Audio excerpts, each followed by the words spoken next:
Bom dia, Felipe. É um prazer muito grande falar com você e com todos os ouvintes da Guaíba, aí, que é uma emissora muito simpática para nós, catarinenses. Você sabe que eu sou ali de Lages, meus pais são de Antônio Prado, né? E a minha mãe era a fã número 1 da Guaíba. Tinha um lagiano, na verdade ele nasceu no Rio Grande do Sul, mas viveu em Lages, a família dele, o Armindo Antônio Ranzolin. Exatamente. E ele marcou época aí na Guaíba. Então, muito. Tinha essa paixão aí pela Guaíba, pelo futebol gaúcho, né?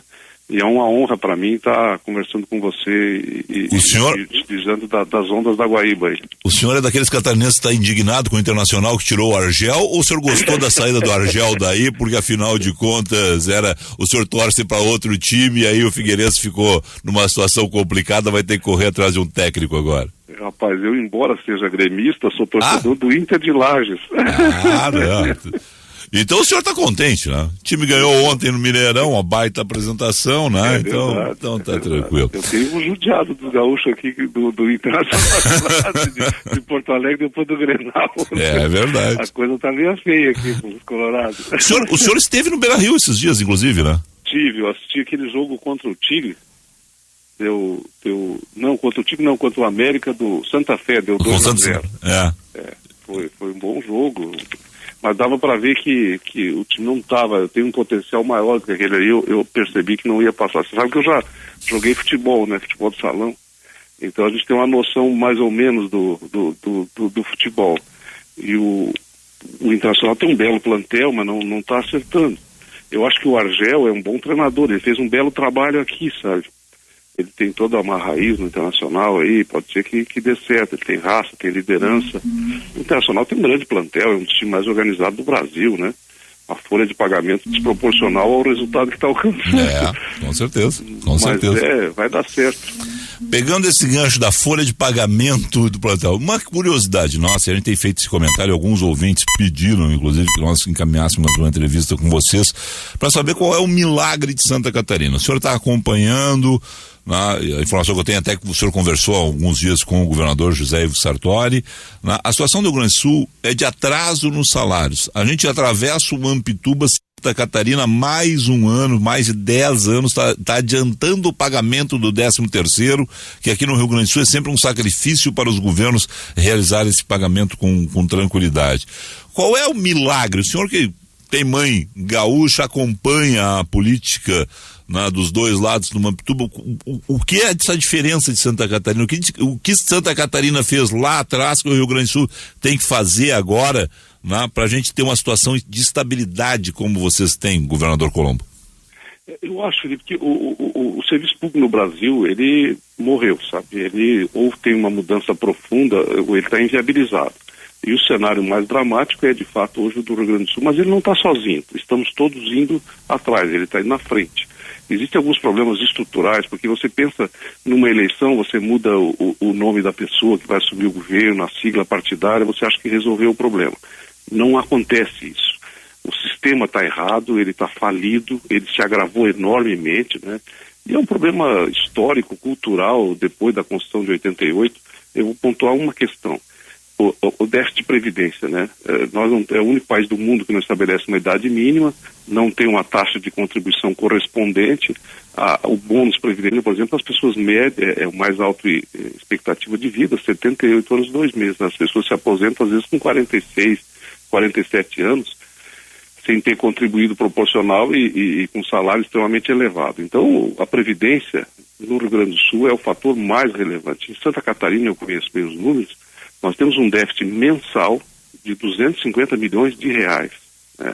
Então eu tiro do líquido do nosso caixa 250 para pagar inativos e pensionistas, que somam 57 mil pessoas, numa população de 6 milhões e 700.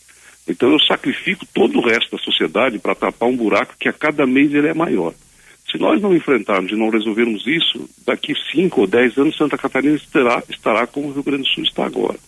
Nós fizemos um trabalho de fluxo de caixa, eu cuido todos os dias da receita, todos os dias da despesa. A gente tem um equilíbrio fiscal, um equilíbrio financeiro bem controlado. A gente não vive no paraíso, mas a gente conseguiu equilibrar. Em 2012 foi um ano muito difícil para a gente aqui. Eu quase enlouqueci, tive até um problema cardíaco de tanta tensão e desgaste, né? Porque ali a gente corrigiu, nós renegociamos contratos, renegociamos custos, Nós fizemos um enxugamento forte na máquina, né? Eliminamos muitos cargos, muita estrutura, e com isso a gente conseguiu equilibrar. Por esse equilíbrio, ele vai se comprometendo se nós não mudar o sistema. Daqui 10 anos, Santa Catarina também estará quase que num quadro de insolvência, e essa consciência começa a surgir, esse posicionamento político começa a acontecer. Agora, tem um outro fator relevante para nós aqui, que a nossa economia, ela melhorou muito. Nós temos 5 portos, então nós aumentamos muito a nossa presença no mercado internacional, a gente conseguiu avançar muito para a exportação. Sim. E também nós conseguimos viabilizar um sistema de importação pelos nossos portos, que foram bem agilizados, modernizados. Nós temos um porto privado interno, foi inaugurado há 2 anos e meio, tem um outro com 8 anos, e tem 3 portos públicos competindo e apresentando excelentes resultados. E alguns setores da economia nós conseguimos mexer. Por exemplo, o turismo hoje representa 12% da nossa economia. Nós estamos fazendo um esforço grande para o turismo de baixa temporada, onde Gramado, Canela ali dão um show. E depois o setor do agronegócio, que é forte também no Rio Grande do Sul, com o dólar alto, ele se revigorou completamente. Cerâmico, por exemplo, melhorou muito para nós, a madeira, o papel, o setor têxtil, o mercado interno com o dólar alto começou a deixar de receber a concorrência desleal da China.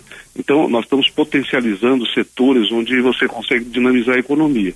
A gente melhorou muito o setor de energia também aqui. Nós conseguimos baixar impostos em muitos itens para tornar a economia mais competitiva. O setor que está mais complicado é o metal mecânico, né? Nós temos aqui já é forte, principalmente na região de Joinville e de Jaraguá. E aí o Estado está ajudando muito na questão da exportação. Por exemplo, a WEG bateu o recorde de exportação. Sim. O setor de geladeira a gente começou a exportar mais. Mas tem uma política realmente de incentivo para isso? Tem, muito forte. Governador, vou dar um exemplo, por exemplo, a maçã estava num período em colapso, a gente foi lá, né, zerou o ICMS e inclusive ajudou a pagar o seguro, para não deixar quebrar. As cooperativas aqui estavam com muitas dificuldades, nós conseguimos renegociar todas as dívidas com o Conselho Monetário Nacional e revigorou completamente. Quando tem um setor que se fragiliza por circunstância, não por gestão, que aí não é problema, mas quando é circunstância de mercado, questão conjuntural, a gente vai lá e corrige, apoia, ajuda, faz com que o setor se revitalize. Certo. Governador, no Rio Grande do Sul tem 2 debates muito fortes. Uma é a questão da dívida. Vocês também lá atrás renegociaram a dívida, todos os estados renegociaram. Vocês venderam o BESC e isso diminuiu o percentual de vocês, não, por ser o único banco estatal. Esse debate vem para o estado porque paga em função de manutenção do Banrisul um percentual maior da dívida que outros estados. Essa situação da renegociação da dívida, como é que a dívida está presente para vocês? Ela estrangula vocês ainda? Ela é mais tranquila pelo que o senhor acompanha na crise do Rio Grande do Sul? Como é que se dá isso aí? Essa foi a grande ação que nós desenvolvemos em 2012, Felipe. O que eu fiz? Tinha algumas dívidas que o juro era muito alto, eu renegociei, porque eu percebi que naquele momento o juro estava muito baixo, era vantajoso a gente resolver isso. Então eu fiz um empréstimo no BNDES para compensação da questão do ICMS de importação, que nós perdemos, e o que eu fiz? Eu peguei o dinheiro, fui lá e paguei uma dívida que o juro era alto. Nós renegociamos a nossa dívida também e conseguimos reduzir. Nós pagávamos 13%, hoje nós estamos pagando 7% do que nós arrecadamos. E o perfil da dívida melhorou, nós conseguimos reduzir o estoque. Então, esse foi um passo importante. A venda do BESC, ela já aconteceu há mais anos atrás, para nós foi vantajoso, a sociedade catarinense não sentiu a perda do BESC. O Banco do Brasil manteve a capilaridade, ou seja, ele está presente em todos os municípios, né? Então a sociedade não foi prejudicada, não fechou as portas, e nós usamos um instrumento que o Rio Grande do Sul poderia usar melhor para financiamento, para fomento, que é o BRDE. O BRDE é um grande banco e o Rio Grande do Sul usa pouco, nós estamos usando mais que o dobro do Rio Grande do Sul e a nossa economia é a metade, então você coloca uma proporção de 4-1. E pelo BRDE, que esse ano passado emprestou mais de 3 bilhões de reais, né, na economia dos 3 estados do Sul, esse ano pode ser bem mais que isso, inclusive nós aportamos dinheiro e o maior sócio é o Rio Grande do Sul, é o estado gaúcho. Eu entendo que na questão de fomento, você pode fazer a mesma coisa, você pode estar presente na economia via BRDE e você pode, de fato, não entendo que um banco comercial deva concorrer com os outros privados e com os próprios bancos Brasil, Caixa. Então não é essencial para a economia, porque você tem o instrumento do BRDE e você pode dar um passo, né, para corrigir a questão pública. Não pode ser para pagar dívida, para tapar buraco, mas para fazer um plano de desenvolvimento futuro. Eu acho que tem alguns setores da economia, aí eu não conheço a realidade do Rio Grande do Sul, mas nós estamos investindo muito em tecnologia e inovação aqui. Nós somos um estado pequeno, é 1% do território, 1,1%. Nós temos que agregar valores, né? Ontem eu estava acertando com a Embraer para ela instalar uma unidade de aviação aqui. Nós estamos construindo 13 polos de inovação tecnológica para oferecer mão de obra para o jovem. Então, alguns setores da economia nós estamos dando uma prioridade especial.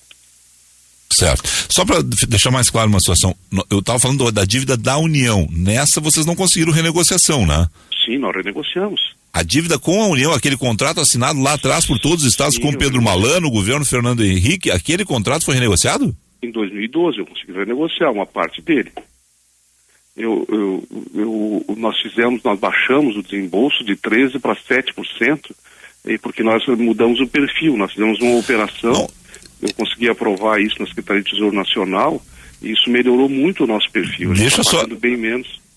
Deixa eu só então pegar e dizer o seguinte, o senhor aproveitou, aí então realmente, agora não é bom fazer isso, porque o juro, a taxa Selic está em 14,20, o senhor aproveitou lá naquele momento que a taxa estava bem baixa. Exatamente, o juro estava com 7 anos de carência, 3% de juro, era hora de fazer. O senhor foi o único governador que fez isso, ou outros governadores fizeram isso? Nós e o Mato Grosso também fez. Uhum.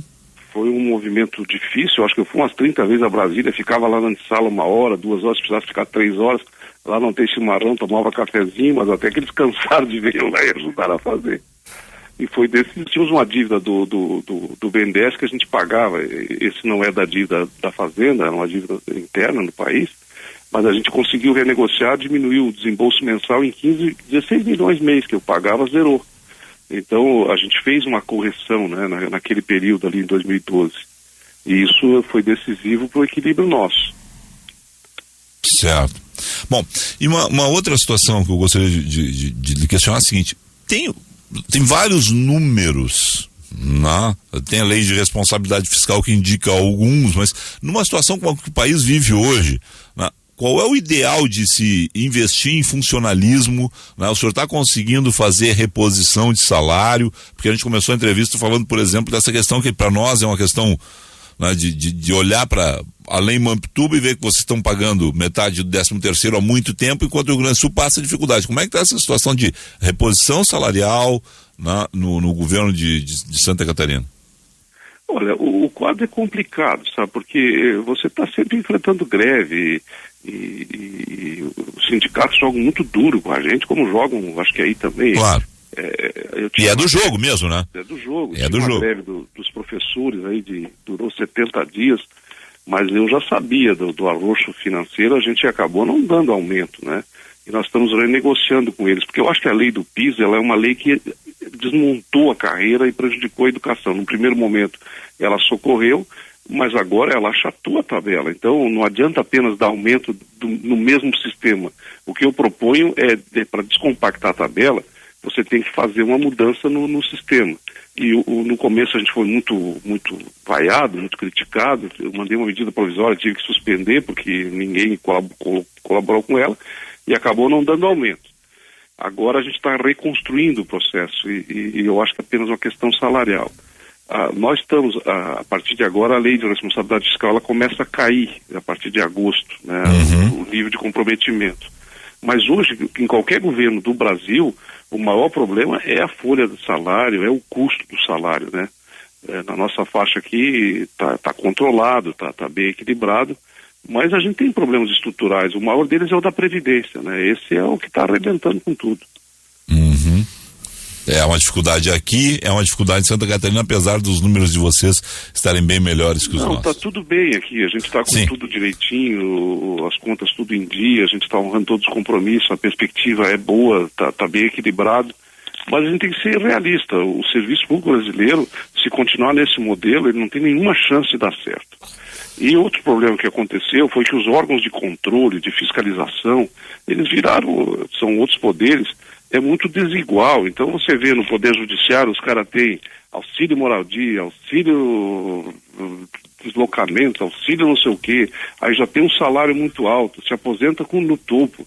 A mesma coisa, quer dizer, o Ministério Público também tem isso.